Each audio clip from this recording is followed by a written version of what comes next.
Welcome to King County at your service. I'm James Burns.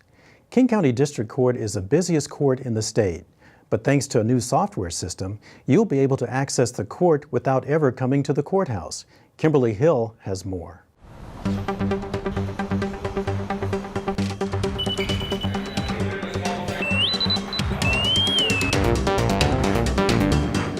King County District Court. We are probably the busiest court in the entire state of Washington in terms of the number of cases that we process. Over 200,000 case filings a year. As a court of limited jurisdiction, it's the court that you're most likely to interact with. If you will ever meet a judge, it will most likely be, other than by way of jury duty, it'll probably be in district court. Traffic infraction, name change, order protection, small claims cases. And we have 9 divisions, 9 courthouses that we serve throughout King County. All of our courthouses are very busy locations. Busy processing paper. The clerks scanned in 2,429,000 pieces of paper in 1 year alone. It's just an incredible volume of work. Until now, District Court has been working on an old legacy software system from the 80s. I think it's pre-DOS. I refer to it as the black screen of death. It literally is a black screen with lines and codes. It's all keyboard based, no mouse. You have to be in a certain data field, and if you're not in that data field, it wigs out, it airs out. Our staff go from screen to screen, it's all black. It'll give you the red screen of, stop, you are denied. And you're like, really? When we hire young people today and we show them the screen, oh my gosh, their eyes are just like, whoa, what is this? This is a computer? And I'm like, yeah, this is what we're working on. Plus, there's this. Until now, all court documents in every case had to be scanned into the system. Any piece of paper that comes over my desk, I will take that piece of paper and I will go to a big scanner. I will scan that piece of paper. I will come back to my desk, open another program, and assign that to the case file. I would walk out with stacks of pieces of paper that need to be scanned. But the paper stops here. This is the court's new electronic case management system. Green is for go. The new system will be much more internet browser based. Everything is labeled. You know, everything has a, here's where you start. Here's who the parties are. Instead of remembering the code PAR for parties, you can just click on a little tab that says parties right here. So if pretty much anybody who does any internet surfing or does any shopping online will be able to navigate in the new system. It means you will not have to come to the courthouse to access district court cases. And in the public view, you'll be able to see what the name of the case is, who the parties are. If it's a criminal case, you'll be able to see what the charge is. And then you'll be able to see what we call the record of actions, which is a list of all of the proceedings and when they occurred in that particular case. And there's more. The new system, we have e-filing, which I'm super excited about. You don't have to stand in line. You don't have to deliver your documents between 8:30 and 4:30. You'll be able to send it to us from whatever location you're at. Unless you're there for a hearing, you wouldn't have to come to the courthouse. The attorneys and the public will be able to log in. They can access cases, they can add their documents, they can scan them from home, or even if they're on their computer, upload them and ship them off to us, and then we review them, say, yep, that looks okay to us, and then we accept it, and that piece of paper goes down its little path to whether it's going to go to a judge or a clerk to be worked. There is a notification system that first that we've received it, and then once the file has been accepted, the paper has been accepted for filing, then you're notified that it has in fact been filed in the court. For now, only civil cases can be accessed in the new system as it's rolled out. Other types of cases will be added later. Still, it's incredibly more efficient. Hours and hours of staff time will be saved. And we're reducing our carbon imprint on the world. I mean, not only the court is reducing its carbon footprint, we're helping other people reduce their carbon footprint on the world. They don't have to drive to court any longer. They're going to save money in gas. They're not going to be required to leave work. They can do it at midnight if they wish to.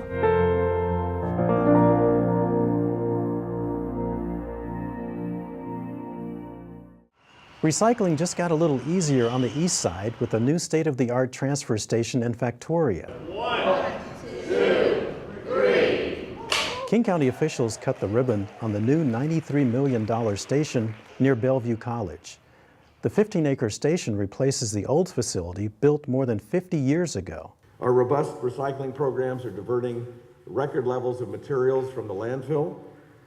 Technological advancements that you're going to see as you tour through these facilities are leading to better operational efficiencies and green building practices. The new Factoria Recycling and Transfer Station replaces a facility that was built back in the mid-60s when there were maybe barely 1 million people living in King County and very few in the adjacent parts of our metro region. Today we're pushing 2.2 million people and still growing strong in a region of many millions more. And we have to provide the infrastructure that's robust enough to meet the needs of our residents today and those who will be coming here or being born here well into the future. One of the things that makes this facility really useful in protecting the environment are some of the things you're seeing here. Used oil, used antifreeze, non-latex paint can all be recycled right here. And that's a big deal because if it's not going here, you know what? Frequently we see it dumped in the unincorporated areas out in King County. The station actually opened last year, but is now fully operational. Seattle's Yesler Bridge is open again after a 16-month rehab project. As Tim O'Leary tells us, what was old is new again.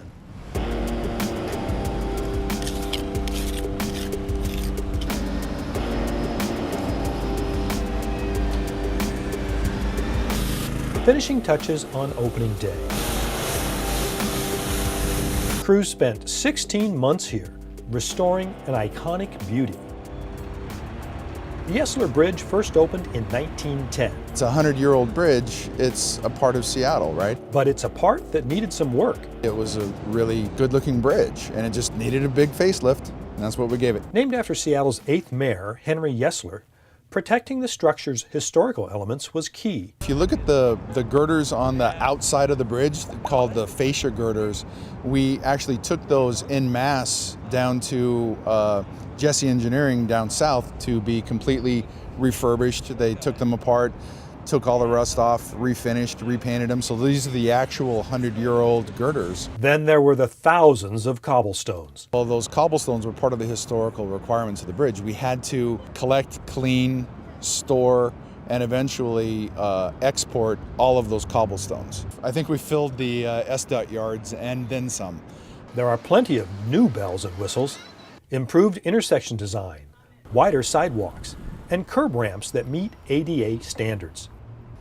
Local business owners who weathered the long construction project say they hope it will now be a bridge to the future. I pretty much kept my business going just with my loyal customer support and new people coming over from Microsoft and Amazon, and I think it's cool that we have those tech companies here in the state because it actually helps a lot. It's kind of the portal to the downtown corridor via 4th Avenue, so it's kind of the first thing a lot of people see in the morning is this bridge, and we're very happy and quite proud actually of the finished product.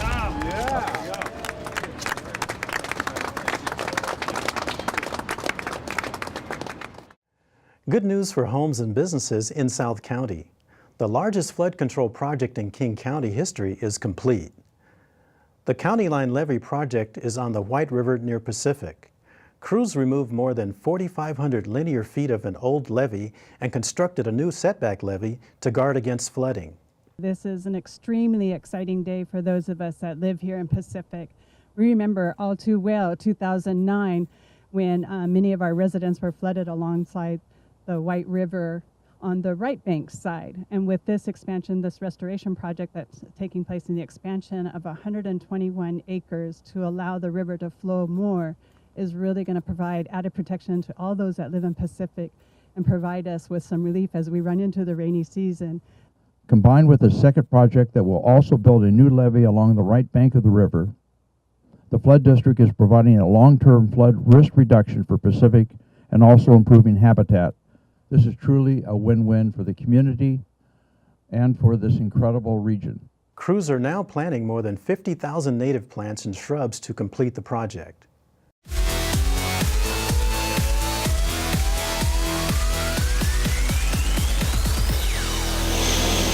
King County Airport is one of the busiest non-commercial airports in the country. But today, more than planes were taking flight.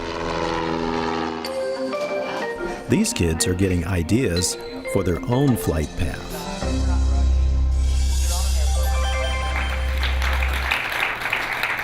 You may think for a minute that, me, become a pilot? Absolutely. Absolutely. The Discover You program brings high school juniors to the airport for an introduction into the aviation industry with real-world experience. Most of it is basically a civil engineer or project manager. From project management so that we are able to handle patients. To aircraft rescue and firefighting. Trauma as well as medical. But we're reaching out to elementary schools. We think we have to work hard to grasp their interest while they're young and help them establish some goals and help them to achieve those goals. The kids check out jobs, and the rigs too. I think it's really cool. I honestly kind of want to become a pilot now. Yeah, it's much better than a classroom. When we get heavy rains and stuff, we get a lot of seagulls. And there are powerful role models. I wasn't aware of this during my freshman and sophomore year. I didn't know that juniors had a chance to go out and choose what they want to do and get a quick taste of it to see how it is before they actually pursue a full-on career, which is really interesting and it's fun. Because with a little information, you never know what dreams will take flight. To find out more, visit kingcounty.gov/airport. Working at a job you like is important to most of us. Now, a King County program is helping job candidates with developmental disabilities get into the workforce. King County has more than 14,000 employees, providing regional services to our communities. You guys did a good job. Employees like Dwight, who helps tame Mary Moore Park's acres of grass and trees. His work ethic is tremendous. He actually makes people on our crew want to be better at what they do. Yeah, you guys running that thing good. He pushes us. He comes in with a lot of energy. Even the new guy did a good job, man. Thank you. Positive attitude, and it's what we need. It's really he's a spark for our whole crew here. I appreciate the new guy's help. I really do. Dwight is a supported employee. Supported employment is a county program that helps connect individuals with developmental disabilities to county jobs. It's called supported employment because job candidates have the support of a job coach to help them find a job, go through the onboarding and training process, as well as maintain their employment here at King County. Inside King County's environmental lab, Jodine has been working with a microbiologist for more than a decade. She does a lot of tasks, a lot of essential tasks in the laboratory that other folks would have to pick up if she wasn't doing them. They're nice people, work with, friendly, and they help me a lot. She's very dependable and reliable, and she has a positive attitude. She's always here at work ahead of her time, so she's ready to go. Jodine's job coach is another resource for her and her employer. Liaison of communication, if they're having trouble on the job or have questions that they're not sure how to ask their supervisor, that the job coach can come in and work with. King County's downtown courthouse. Brooke is the mail clerk for the county council. Brooke brings a lot of consistency to the work group. She does the mail, she stocks the supply rooms, she stocks all the printers. And so throughout the day, folks don't have to try to look for things. Where is everything? Why is the printer not working? Brooke takes care of all of that for us. Makes me happy that I am able to help other people and that the council members appreciate what I do for them. Brooke still checks in with her job coach. Good, how are you doing? We get together with her every 6 months and sit down and go over goals for Brooke for her performance evaluation. So sitting down with the job coach and then sitting down with me, she knows that she's supported in multiple ways. Having her working in an environment with the elected officials is really powerful because we see every day what people with developmental disabilities can accomplish and contribute. Imagine the records department inside the Adult Detention Center. I think we've got close to 900 employees, so it's all of their records, all of our inmate records, all of our operational records. It's a lot. Ting is the file clerk. It is fun to come to work, and my co-workers are supportive, nice, funny, and helpful. You have a good day, buddy. You too. Thank you. Ting is great. He's a very happy person. He's a very energetic person. I'm a hardworking guy, and I love to work. It's always nice to see that somebody comes to work, enjoys work. In corrections, it can be challenging at times because of the atmosphere that we work in. So I think it's one of those things that kind of brings kind of a brightness to the day when Ting's around. Hi, Andrea. Something's missing here, no names. His coworkers have really enjoyed having him here. Our office environment has changed. It's become more collaborative with Ting. Okay. Got it. Okay. I would definitely recommend it. Throughout my career at King County, I've had multiple supported employees, and I've always had a great experience. People with disabilities become more than an abstract. So when somebody says, oh, this person has autism, or this person has Down syndrome, it doesn't really mean a lot to somebody unless they have personal experience. It's just eye-opening. It shows you that everybody deserves an opportunity, and everybody has something to offer.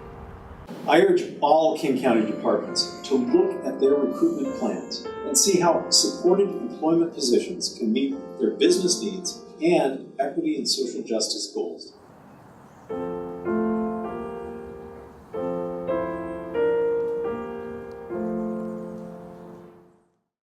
Lake Union is the jewel of downtown Seattle. But do you know its history? And how about the history of those seaplanes? Producer Vaughn Raymond takes us on a flight back in history.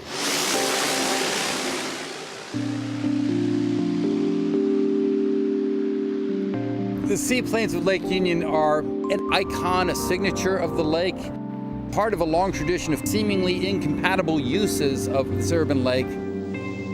To mix the seaplanes and the sailboats and the kayaks and the workboats, the swimmers, all in together in a very small space of water. Most people think this just can't happen, but it's happened since 1914 was the first seaplane on the lake, when Silas Christopherson was hired to fly exhibition flights over the city.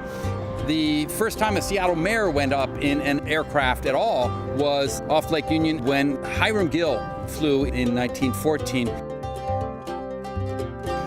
In 1916, Bill Boeing built a hangar, a 3-bay hangar for $10,000 at the base of Roanoke. He built it for pilot training to prepare for World War I, as it was a very patriotic thing to do, and all over the country, gentlemen got together and built these clubs. Being Seattle, it had to be water-based.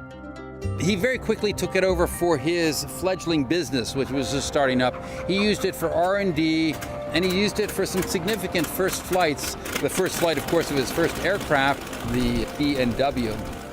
And Boeing's first passenger flights came off of Lake Union, and we don't remember, a lot of us, that Boeing actually was an airline for quite some number of years, and it mutated into United Airlines. So if you wanted to stretch it a long way, you could say United Airlines started at the foot of Roanoke. It also was where they flew the first international airmail. If you get a Boeing stock certificate, you'll see the picture on that certificate will be Bill Boeing and Eddie Hubbard on Lake Union after their 1919 international airmail flight holding a mail bag. That kind of shows you how significant Lake Union is to the origins of the Boeing company. Eddie Hubbard won the airmail contract from here to Victoria. His importance to us is because every day he would fly off the lake and fly up north to Victoria, and people would see tangibly the future, their future in aviation. You wouldn't think that there's that much mail between here and Victoria that would justify a flight every day.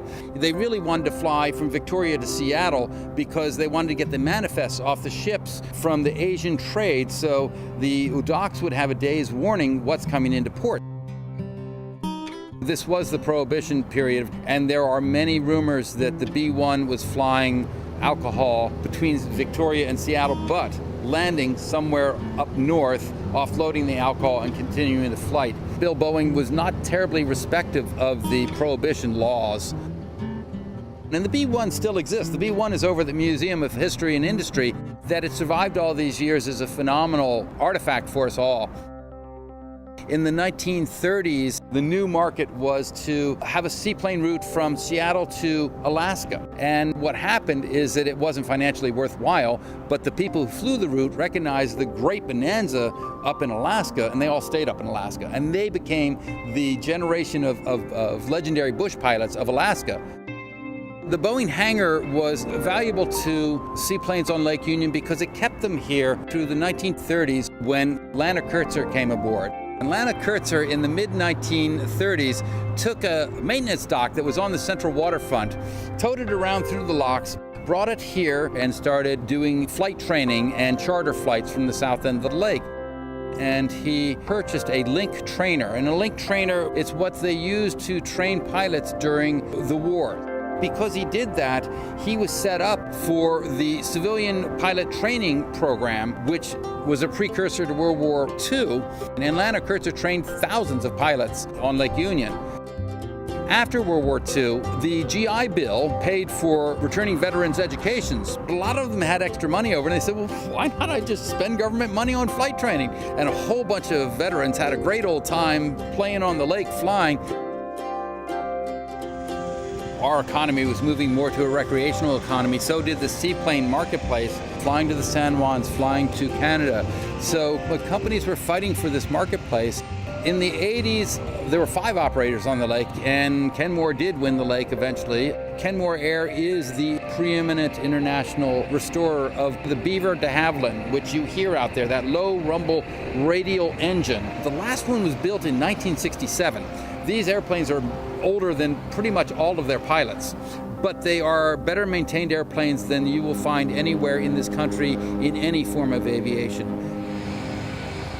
I'm guessing that Lake Union is the busiest seaplane base as far as number of takeoffs in the United States on any given summer's day, and it's been a preeminent seaplane base for the country, if not the whole hemisphere, since 1916. Most people would look at this on the face and say, this is not compatible, but somehow it is. And I can tell you, to be out in a canoe out on the lake with a seaplane taking off and water from the pontoons coming down on top of you, it's exhilarating. It is a wonderful experience, and I will go out on the lake just to have that happen, knowing that both the seaplane operator and canoeist are safe.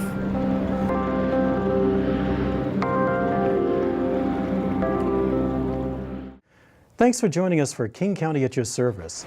Find us online at kingcounty.gov/KCTV and on Facebook and Twitter. See you next time.